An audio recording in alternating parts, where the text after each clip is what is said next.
Halos 4 na dekada na inilaan ng Filipino icon music na si Freddy Aguilar ang kanyang buhay sa pagkakanta kung saan wala na siguro iba pang mga awit sa Pilipinas ang nakakabot sa dulo ng sukdulan ng kanilang kasikatan ang maikukumpara kay Ka Freddy.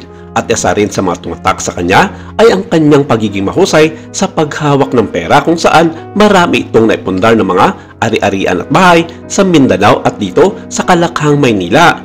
Pero sa kasamaang palad, binawian ito ng kanyang buhay nitong araw ng May 27 sa Philippine Heart Center kung saan ilang linggo na ito nakakonfine ayon sa kanyang abogado na si George Briones na siya ring General Counsel ng Partido Federal ng Pilipinas kung saan isa si Ka Freddy sa National Executive Vice President dito. Isang haligi ng musika sa Pilipinas at isang simbolo ng pagdalaban, si Ka Freddy bilang magalang na tawag sa kanya ay ang budhi ng isang henerasyon. Mula sa nakakaantig na kaluluwa ng mga tuludtod ng anak hanggang sa dumadagundong na pagsuway ng bayan ko, dala ng kanyang boses ang mga tagumpay at trahedya ng diwang Pilipino. Hindi sinala, walang patawad at hindi malilimutan. Si Freddy Aguilar ay nagsimulang magsulat ng mga kanta sa edad na 14 at nagpa-perform sa edad na 20. Ngunit noong 1978, kasama ang bumulusok at naging sikat na balad ng anak na tumago sa puso ng buong mundo. Ang kanta ay isang kwento ng panghihinayang, paghihimagsik at pagtubos ay naging isang pandaigdigang kababalaghan na nakabenta ng higit sa 33 milyong mga kopya at isinalin sa higit sa 20 mga wika kung saan nagbigay ito sa kanya ng malaking halaga at nagbago ng kanyang buhay. Ito ang pinakamabentang record sa kaysaysayan ng musika ng Pilipinas at sa maraming paraan naging pinaka-emosyonal na export ng Pilipinas sa mundo ng music.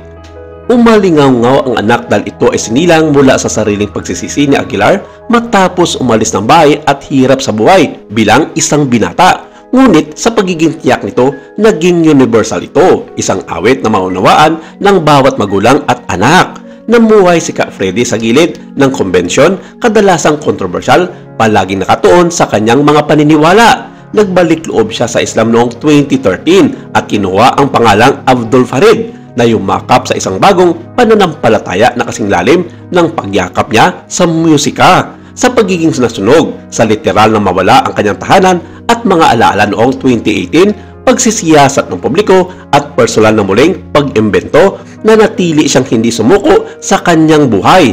Sa kanyang mga huling taon, itinaguyod niya ang kulturang Pilipino, minsan ay nanawagan para sa paglikha ng isang departamento ng kultura at mga sining.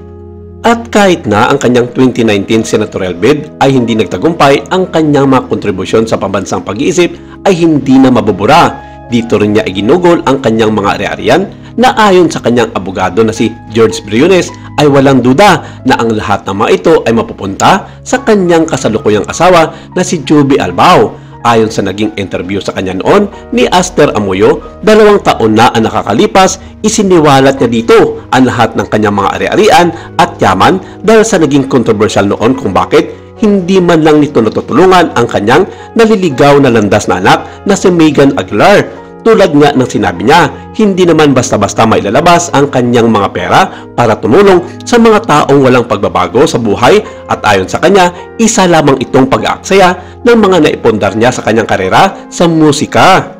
Dagdag pa niya na ipagawa na niya ang kanyang malaking bahay sa North Fairview matapos masunog ito noong 2018 at sa kasalukuyan ay nakatira dito ang isa sa kanyang mga kamag-anak. Binibisita lamang niya ang isa pa niyang bahay at ari-arian sa Zamboanga na kanyang naipundar mula pa noong dekada 80 sa kasagsagan ng kanyang kasikatan noon. Sa bahay na iyon, nabuo ang ilan sa mga awitin niyang may kaugnayan sa mga isyu sa Mindanao. Kasalukuyan nakatira si Ka Freddy at ang kanyang asawa na si Joby sa kanilang kondo sa Mandaluyong City.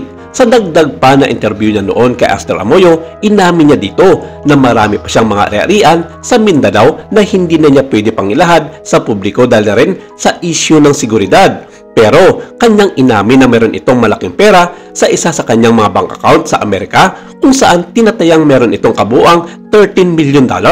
Hindi na rin binanggit ni Ka Freddy ang alok noon sa kanya na nagkakalaga ng $10 million para sa isang kontrata ng pribadong recording company sa Amerika. Lahat ng ito ay nasa kanyang abogado na at sinasabing nakahanda ng lahat kung sakaling anuman ang mangyayari sa kanya anumang oras. Hindi na rin nabanggit kung anong kasulatan ito pero kalaunay sinabi na ni Aster na ito ay isang ori ng last will and testament para sa lahat ng kanyang mga asset at natitirang mga pera sa lahat ng kanyang mga bank account. Sa kabuuan, talagang hindi basta-basta ang mga iniwang yaman ng Filipino icon music at patuloy pa rin kumikita ang kanyang mga kanta hanggang sa kasalukuyan dahil na rin sa music label nito sa iba't ibang mga music platform online at maging sa istasyon ng mga radyo na patuloy na pinapatugtog ang kanyang mga iconic songs mula pa noong 1970s at 1980s.